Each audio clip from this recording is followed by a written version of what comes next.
that folks are joining us. I'm here with the authors of 5 Practices for Equity-Focused School Leadership. I hope that everyone will join me in the chat if you are on YouTube or the Facebook channel. Also, if you are joining asynchronously, there are links above me for the playlist for all of our research and tech talks. This will by then be all stitched together with your bios and everything up front. But Sharon, I wanted to actually invite you into this conversation.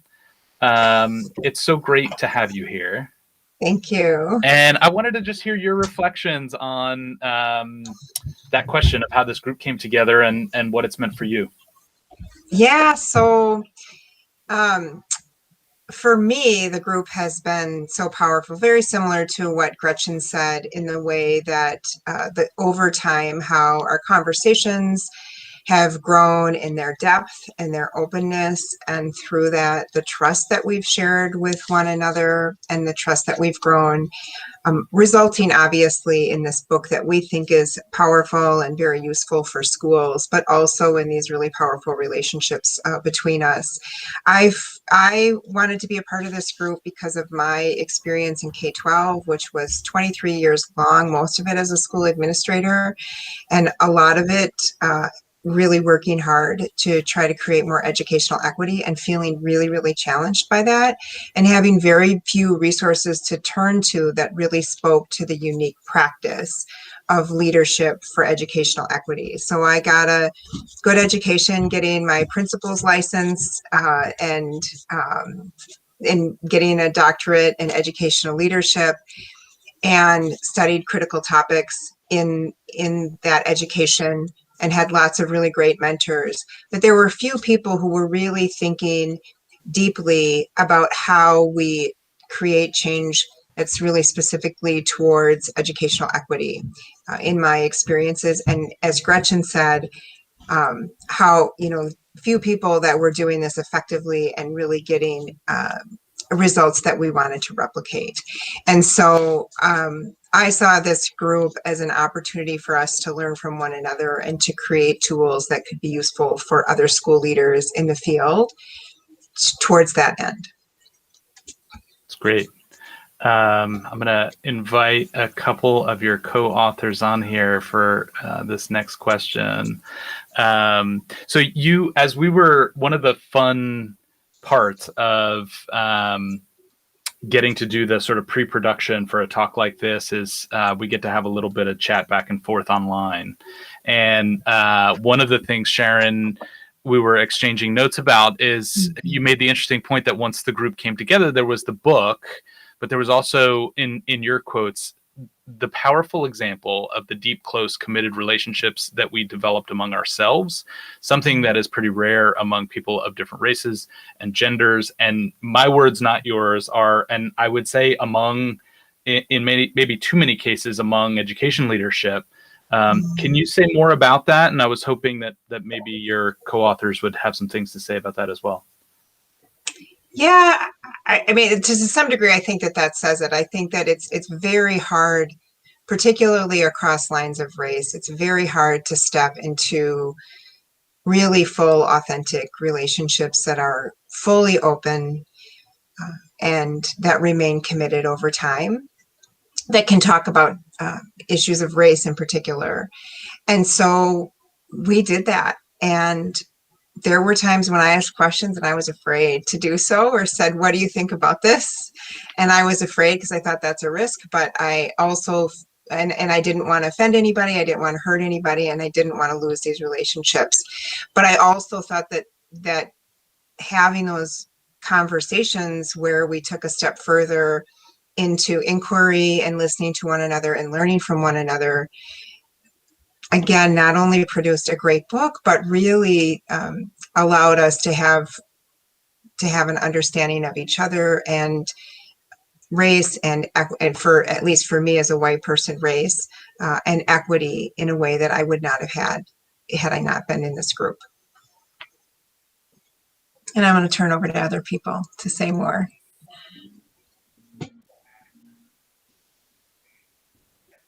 Yeah, I would just echo that. I think over time we've grown and having these different individual relationships and also admiration for each other's work. You know, for example, I was a big fan of George's work and had met him and talked to him casually, but I had not been able to sit in the space and just kind of get an understanding of, you know, how great of a guy he was and how sensitive he was about the material and how sincere he was. So those really help to enhance our conversations and help us grow. But I feel like in many ways, it's really interwoven into the book.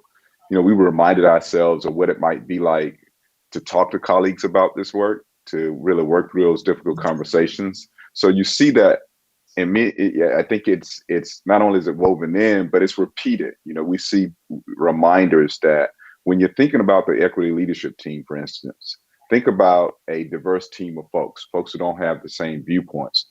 When you approach this concept of resistance, don't look at people as enemies necessarily. Just think that they're coming to this based on their own understanding. Give them space and grace to grow. And so we've continued to talk to each other and remind each other as we work through the book. And personally, I got the chance to be motivated at certain points throughout the work, because we still continue to do the work together, but we continue to do it individual in spaces. And I remember just in this last year, it was great to celebrate the publication of the book, because as we have more of these conversations coming online, as of last year after the murder of George Floyd, we have more organized resistance. And we're not talking about colleagues in schools who went into education for the right reasons and just thought it would be good to be colorblind. We're talking about people who are really organized and saying that they are against the work. And some of that has been spurred from the heels of the last administration. So it meant a lot to me to come to this group and have a check-in session and just check in with my colleagues and just, you know, kind of let it all out and listen from their perspectives and their expertise. Some of what I knew, but some of which was also reaffirming that I was in a community that not only understood, but cared about me and my well-being in this work. Yeah. It's really, yeah, please, Dr. Theoharis, go ahead. I would just add a couple of things. And one is to highlight one of the points that Mark just made, is that in some ways, Sharon invited us all together to be a group. And I think it's important to highlight that, right? This kind of equity work takes leadership at all levels. That it was very intentional, that it was across race and across gender. And that goes back to the point Mark just said, is when we're developing leadership teams, right, in schools and in districts and organizations, we have to be intentional about having diverse voices, diverse experiences, because we know without that doesn't happen, right? And I think one of the strengths of this group, which I would say is one of the professional highlights of my career, was that intentionality from the beginning. And the second thing I think has just been beautiful is that we just were together, and in many ways we do what we ask people in the book to do, right? That we engage in hard topics, not with the goal of changing the world by tomorrow, right? Like our goal wasn't to start in March and in June have a book, right? Our goal was to come together, and we spent this time working as a group and working as individuals that allowed us to do much better work, that allowed us to do a book that we think will be really useful. But part of that was the intentionality, and part of that was our hair is not on fire. The work is urgent, but our hair is not on fire, and we have to develop our own skills and our own group. Otherwise, in face of how hard this work is, and in face of the resistance that Mark just talked about. Yeah.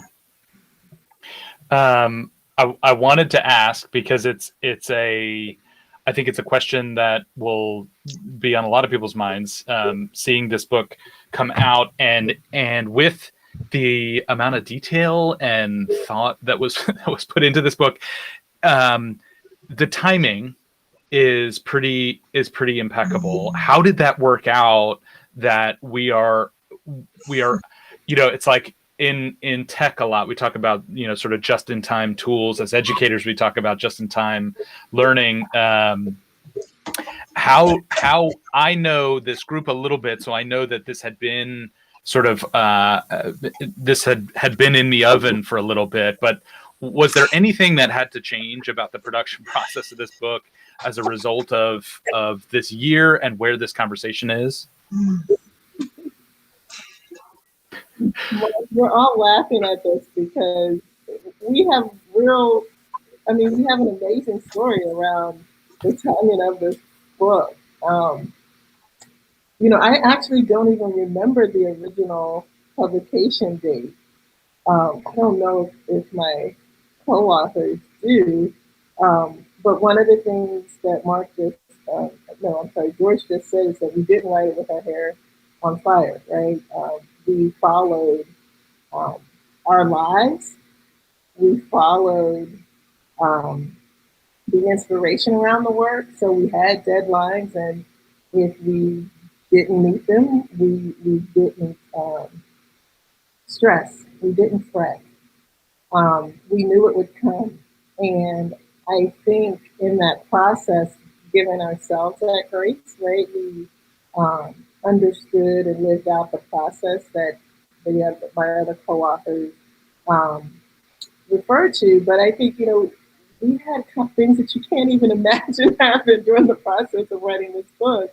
And we just kind of went with it. And I think for me, I won't share my co-authors, you know, personal stories around what happened with them. I'll let them do that. But for me, it was inspirational to watch how people did their lives and stayed committed to the work, right? To equity work, and to our process. And that was an extraordinary piece of the trust for me. Like I do whatever for my co-authors, and it's because I feel like I got to witness close up, you know, their commitment to doing this important work, right? You know, starting something and finishing it. I got to witness and be the benefactor of um, being in relationship with them. I mean, we've had all kinds of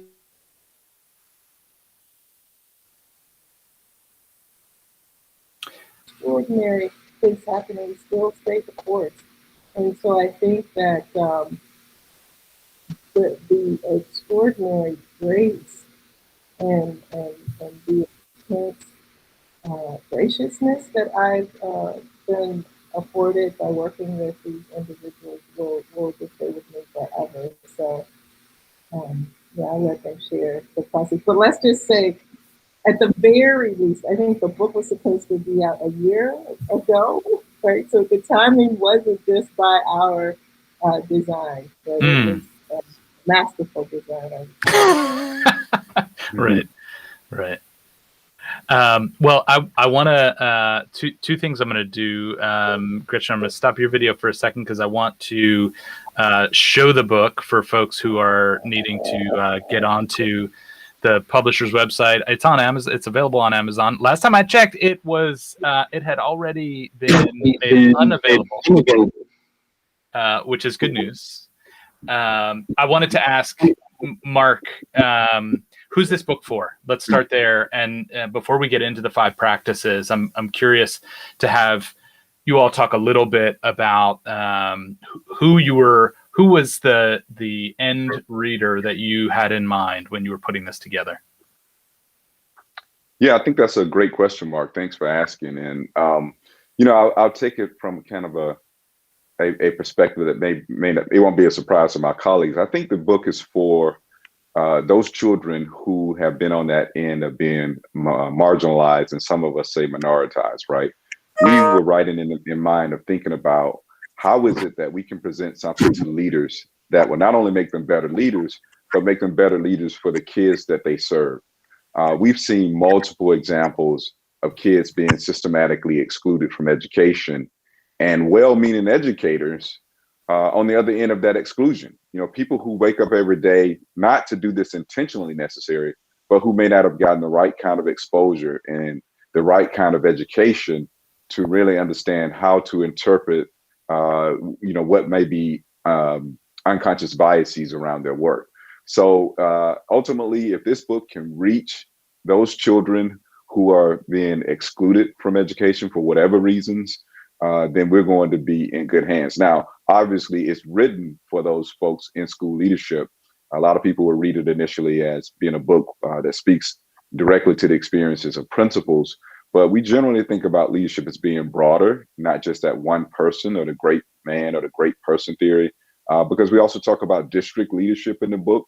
And we give pointers that can be used by teacher leaders as well. So while it speaks to those folks, again, we're wanting those people to take this book up and apply what's in the book for the purpose of supporting those kids who have been marginalized for so many, for really, since our education system has been constructed and operating in the common era.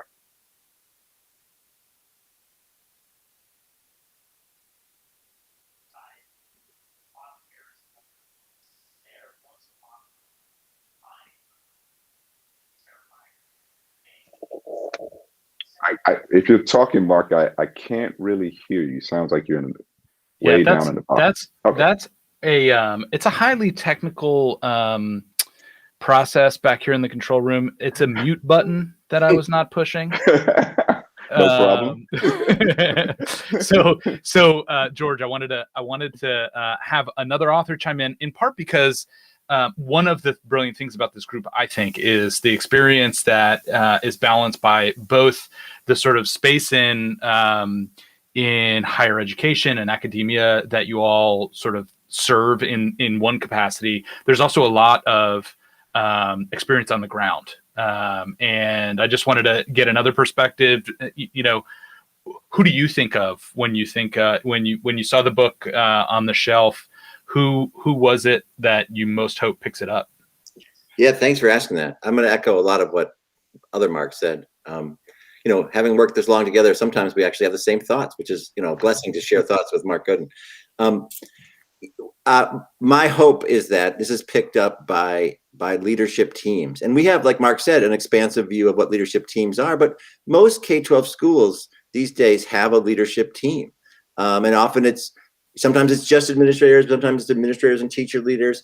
And most school districts in this country have a leadership team, whether it's the superintendent and her executive cabinet or a bigger team than that. But we really envision this book as a book that those teams do together. I mean, obviously there's words in this book, so it involves reading, but it's really a doing book. It has lots of reflection. It has tons of links, right? And QR codes and additional resources to make it a 21st century experience, because you can't capture all of the work that someone should do on a topic as broad as race or as wide as disability, in a certain set of pages, right? So we want the team to do the hard work, but we want them to do it together, right? So like I said, there's activities, there's reflections, there's things that take you out of the book to other videos, to other activities, to things like that. But yeah, we envision this as a book that leadership teams do and sort of do again. It's not a checklist that we read once and we set down. One of our visions for this book was there are lots of people who do great work with schools and districts, like all four of us have done as consultants. And sometimes you get a little momentum and then the consultant leaves and the district, the superintendent, the principal is like, well, now what, right? And so we partly framed this book as this is a process that the team can engage in and can engage in over and over and over again to sustain this work. So it's not one and done, right? It's not like we did equity one year and next year we're not going to do equity. Right? That it's really designed to do together and not set aside and do again. Yeah. One of the questions I wanted to ask you, given your experience, George, is, I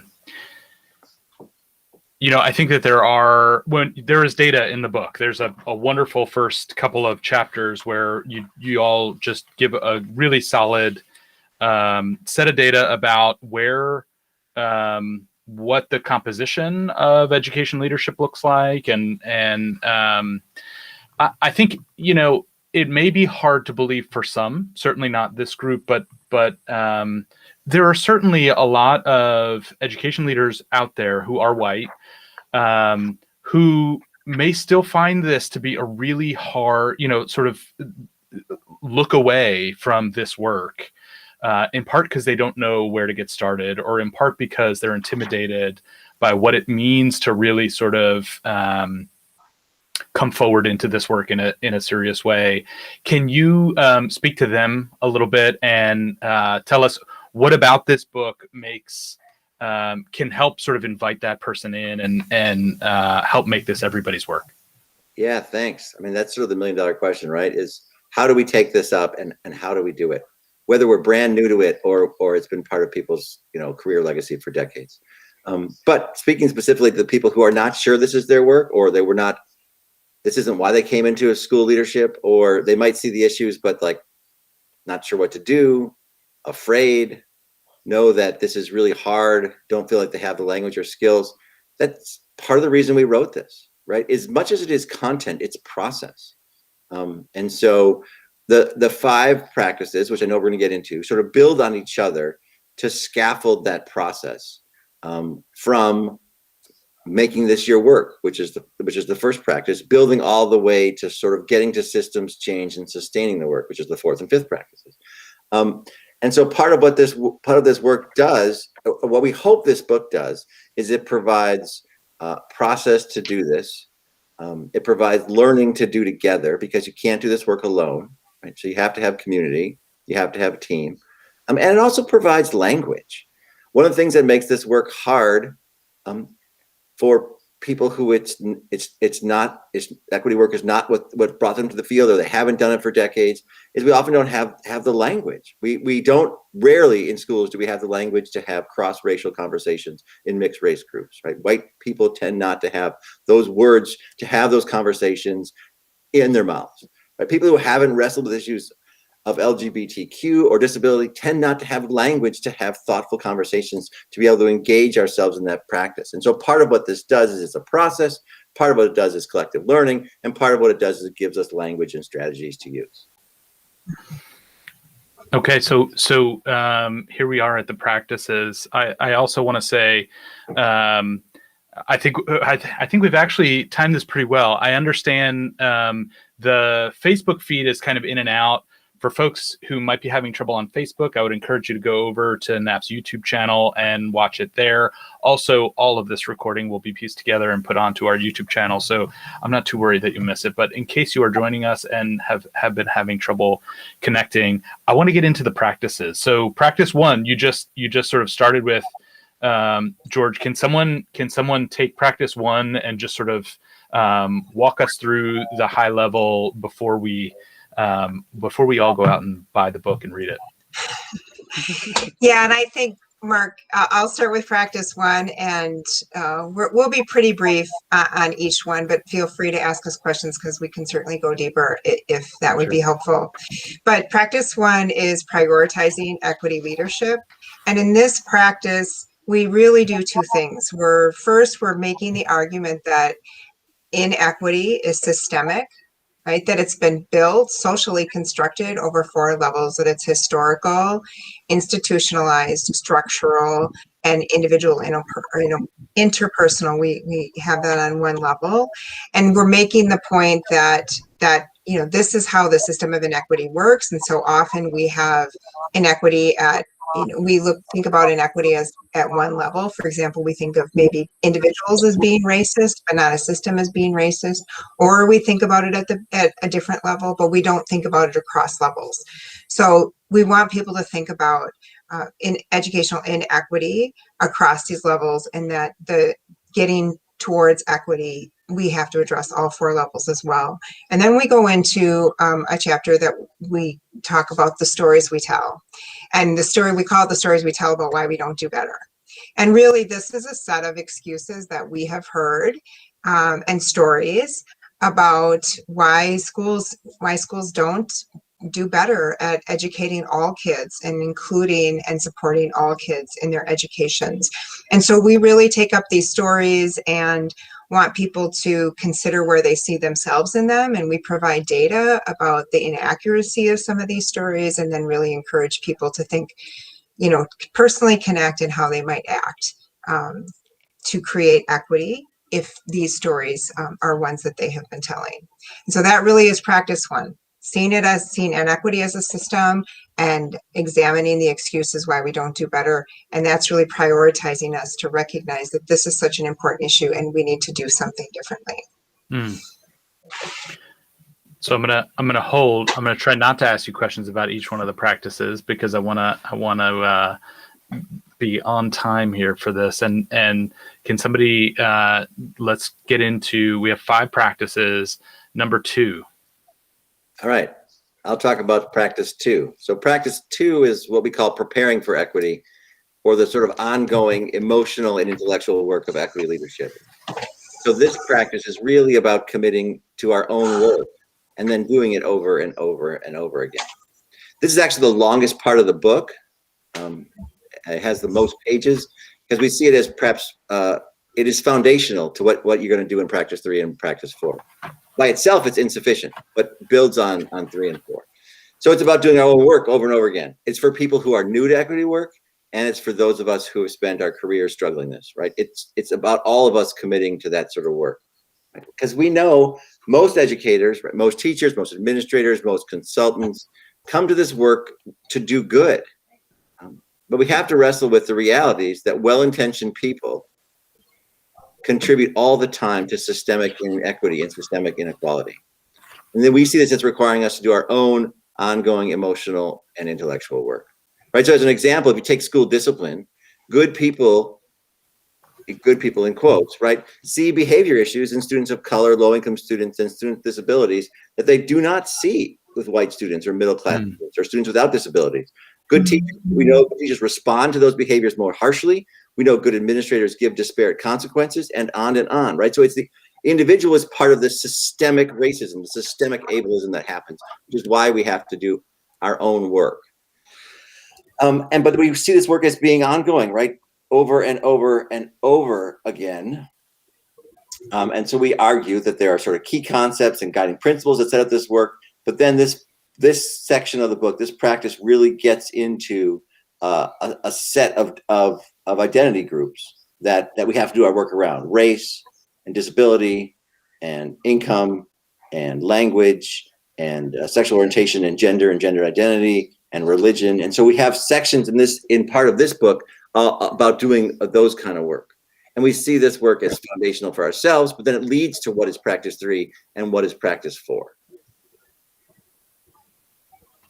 Yeah, I'm actually open to chapter right now, chapter 8, that is exploring identities through sex, gender identity, and sexual identity. So I love that about it. That this is all. I mean, it is. I think it's easy. A lot of folks who are new to some of these ideas can get very overwhelmed by the intersectionality of some of this conversation.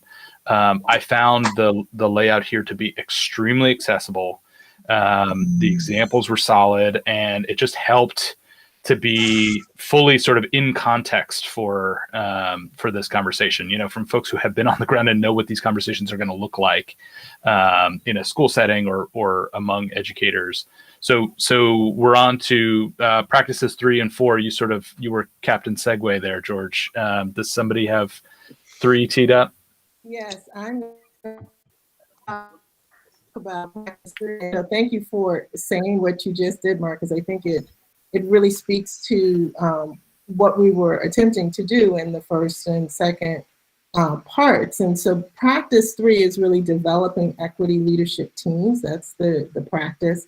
And thinking about the work that we pull together for 1 and 2 is really that individual work where you are in conversation with the literature, we're offering some language. And then practice 3 is really, okay, so now everyone on the team has done this individual work where we've looked at these categories. So how do we come together? And so practice 3 offers tools and approaches that can help individuals develop skills as a team focused on equity. And so we offer 4 important critical things as a part of your teamwork. And the first is creating and expanding and strengthening diverse relationships. So a lot of practice 3 really looks at what it is the process of what it is we do on teams and the important foundational work that's needed to do that. So relationships are critical. We also talk about transforming the use of power, which essentially, we have these hierarchies everywhere we go, and we defer to people who are in a higher position. And then we also sort of think of when we don't do things properly around power, that there are punitive consequences. And so we really are asking teams to think about how power is used in their group. And we also then have them thinking about how they think about data. So how they integrate personal experiences with systems and trend data. And so earlier you spoke about, people who may not have, who may come into leadership without really sort of thinking about equity as a central component of their work, because that's really not their lived experience. But we have lots of data that demonstrates that this is, the a critical issue in education. And so we talk people through how do you on a team deal with your personal experiences, which are real, which we want you to be mindful of, alongside the system's data. And then how do we look at assessing the credibility of data? Like, how do we know which data points are real? And so we talk about how you can talk about what's credible, what's valid, and what's complete. And so we do that as a part of teamwork. But then we also offer roles for folks. And in the roles that we talk about, like, how do you be a consistent learner? How do you listen? How do you reflect on your practice, your professional practice? Also, how do you champion equity? Like, how do you increase your and others' awareness of equity on the team?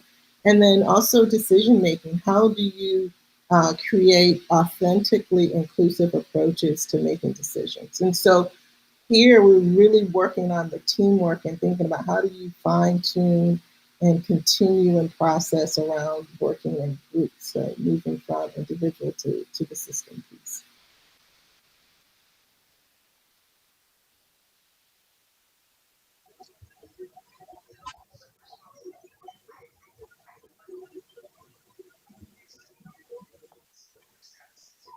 Shall I jump right in, Mark, and go on with practice 4?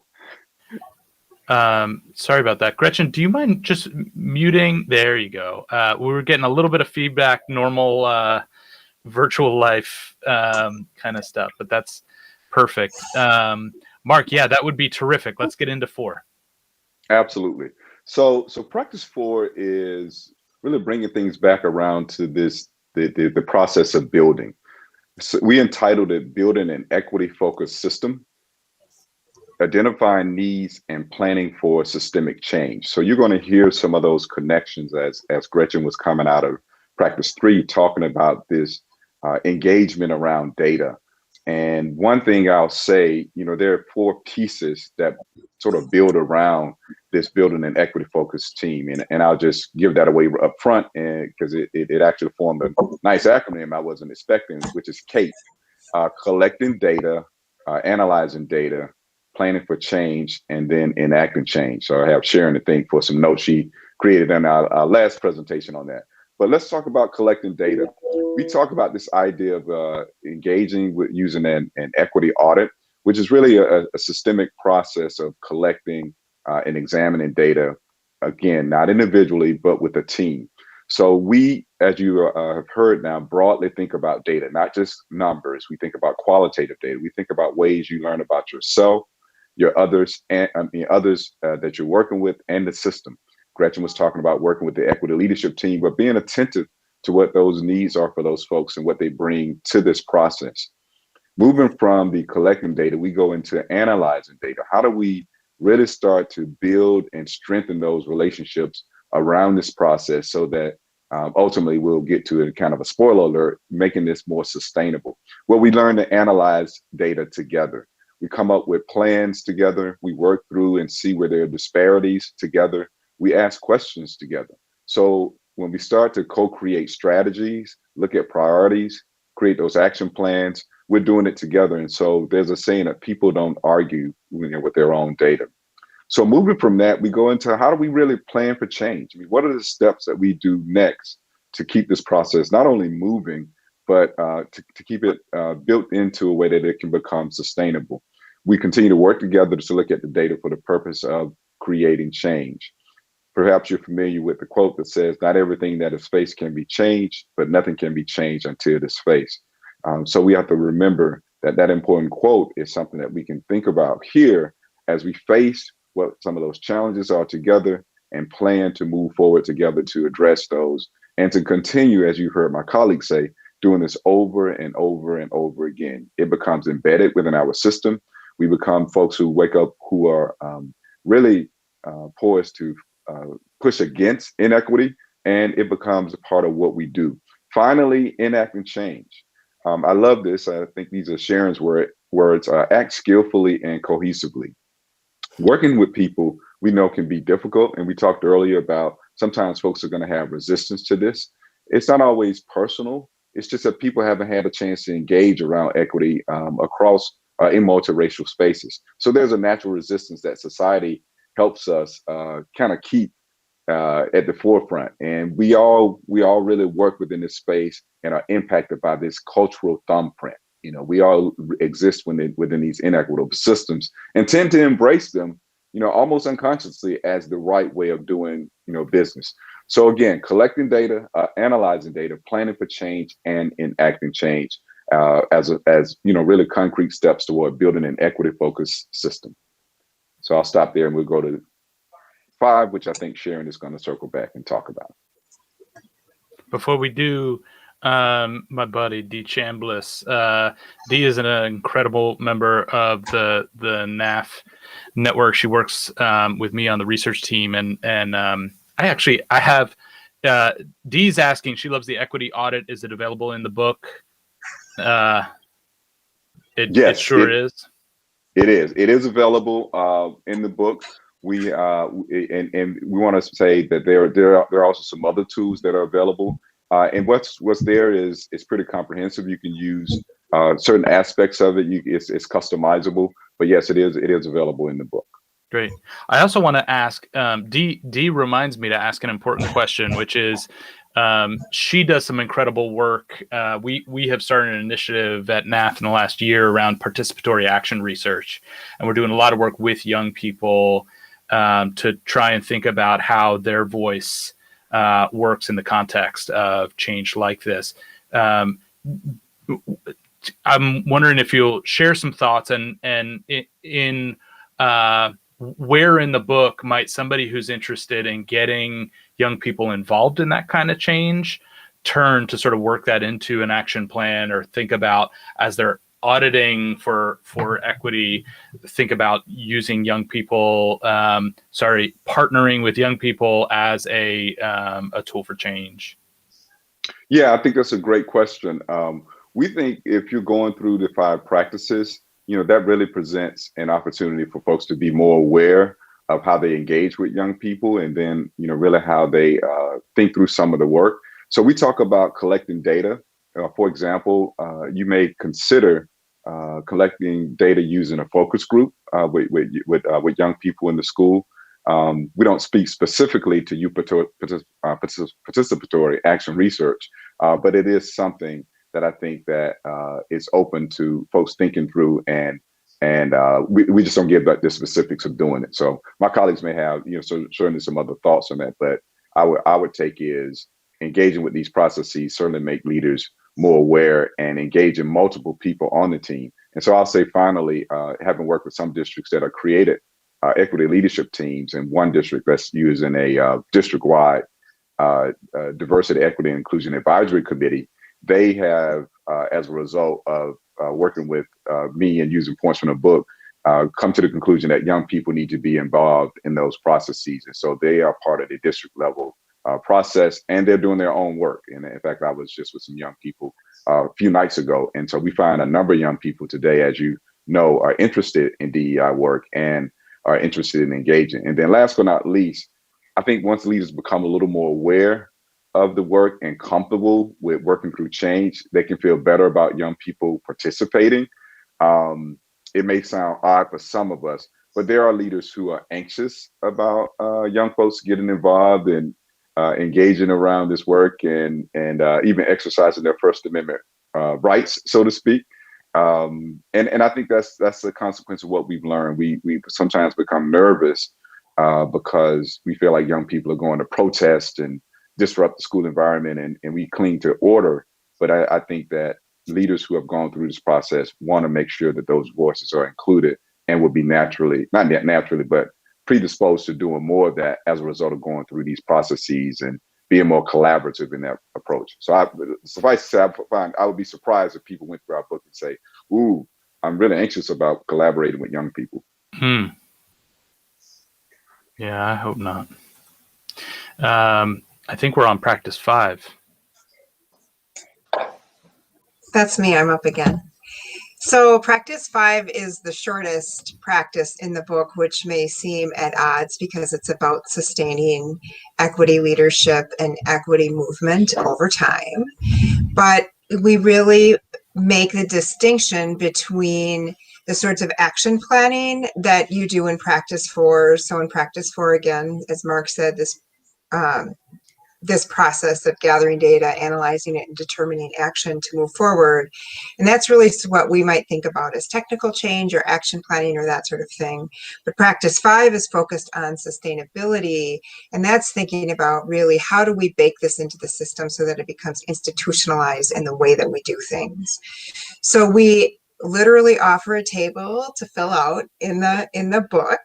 And it thinks about change and sustainability at 3 levels: at this level of self or individual, at the level of teams, and then at the level of visions in the work. Like, sort of what are we doing and what are we doing at the organizational level? And then it takes you across 4 domains that we want you to think at each of these levels in these domains. So clear values: what are the values that are driving your commitment to the work and how do you enact them through your leadership? The second domain is learning and reflection. So really, how are you going to continue your learning and reflection? And we've talked repeatedly about how this is a process that's over and over again, that we do over and over again. But one of the most important parts of that process is ongoing learning, that you have to stay engaged with continuing to learn. Things change over time. The most sensitive forms of language, for example, changes over time. You have to learn new terminology and be flexible about that. But also, just more information becomes available, and things evolve. And we can't know it all, so we just have to keep learning. And a practice of learning and reflection. Then there's how are we going to stay in a loop of continuous improvement? Right? So that we're not just creating a checklist saying we did it and moving on to the next thing, but maintaining a process of continuous improvement. And then the last domain is really paying attention to the human nature of this work, that at the end of the day, this work is about human beings, how we treat one another, how we relate together, how we care for ourselves, and how we care for one another. And so we have to think intentionally about how we're going to pay attention to the human nature of the work. And so that's what practice 5 is. And it's really intended for people to plan over time in 1, 5, and 10-year increments, how they're going to sustain their leadership through infrastructure and practices in their district. Yeah. So here's my I mean, it would be $1 million idea if I wasn't going to donate it to you all, who in turn are going to donate it to all your readers. My idea was, so I have the very good fortune of having been vaccinated. And in my county where I live in New Jersey, we have the vaccine app that I know a lot of geographies are using as well. Here, my dog really likes it in the background. I don't know if you can hear her.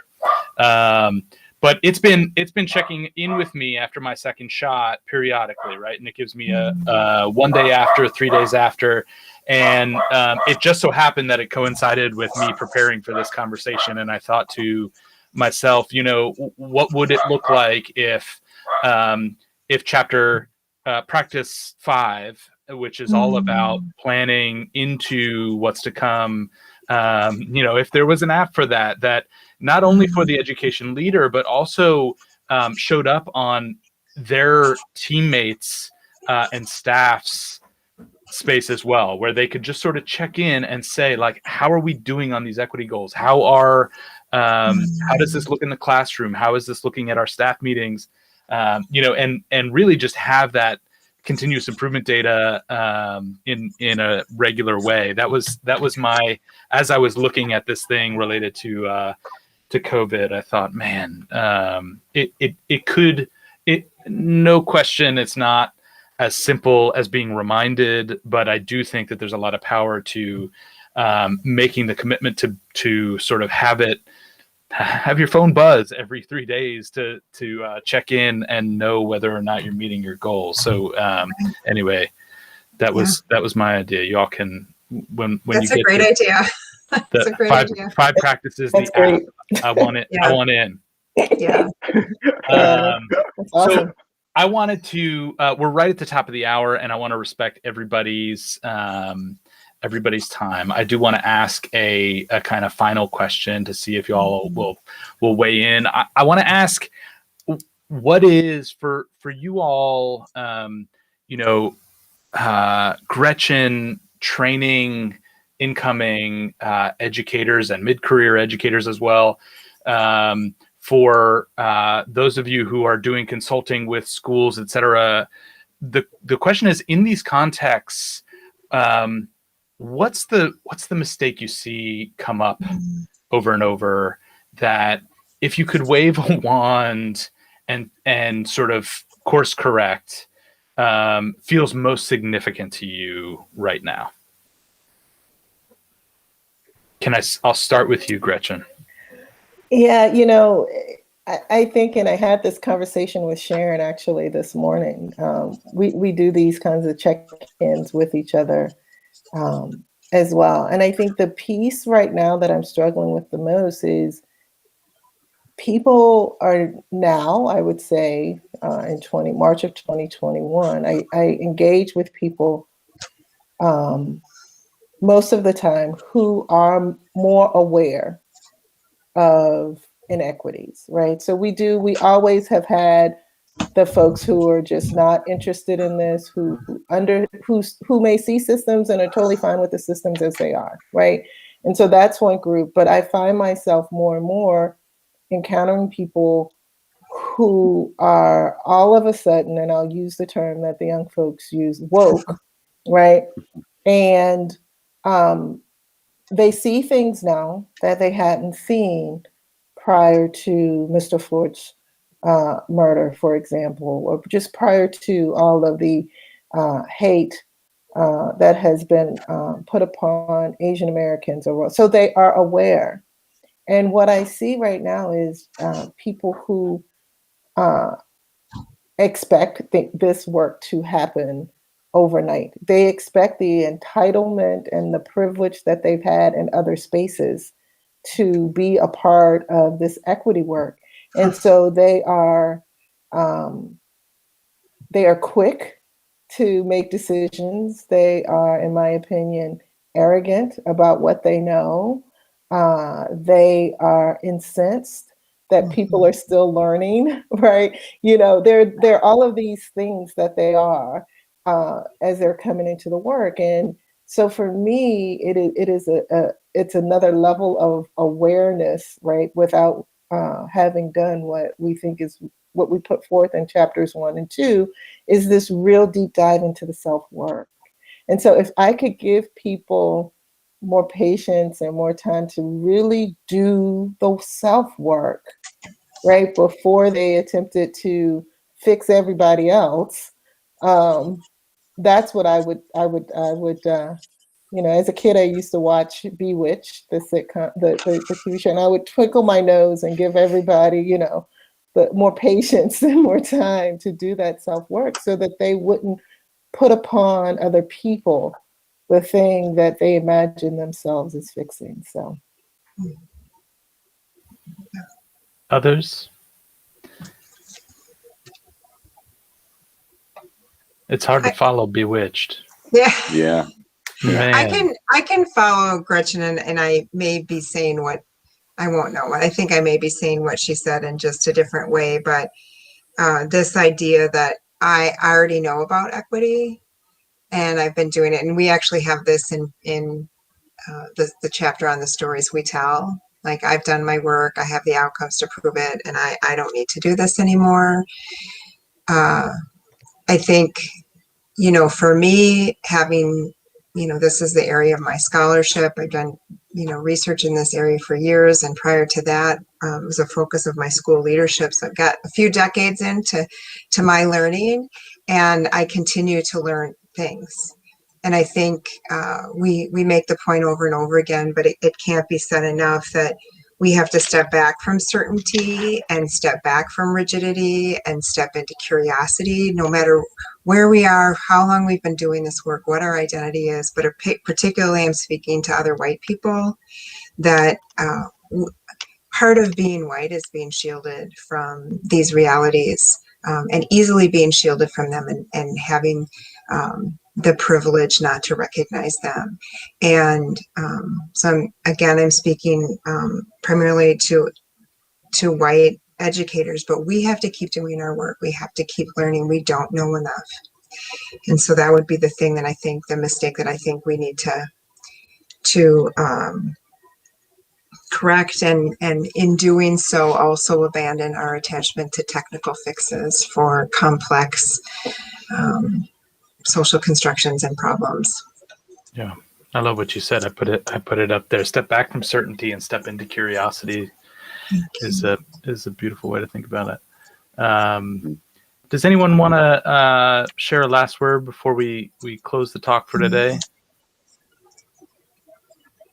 I want to thank everybody for the time. I'm going to try to get this. Let me get the book back up here. I want to say, Mark, while you're doing that, I just want to say thank you so much for hosting us. We're really thrilled to get the invitation, and it's so, and I think I can speak on behalf of all of us that your appreciation for the book and all the kind words that you said about it are really heartwarming for us. We feel like it has a lot to offer, and you know, to some way, it's what we're putting out there in the world. But we're really glad and grateful for your appreciation of it, and I just want to say thank you for that.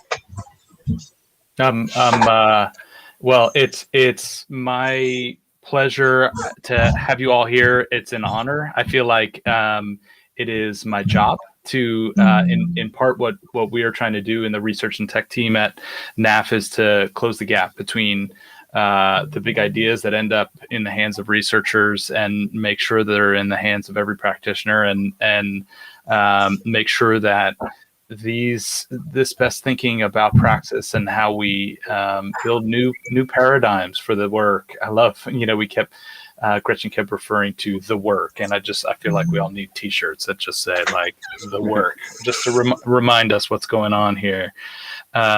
Anyway, I thank you all so much. I think between the group that was able to join us and the recording, we're going to have a lot of folks who are interested, and I can't wait to have you back to talk more about what the response has been. Before we go, I am going to just bring Gretchen back into the fold, and congratulations again on the book. I thank you so much for all of your hard work on it and for joining us. Thank you so much. Thank you, Mark. Thank you.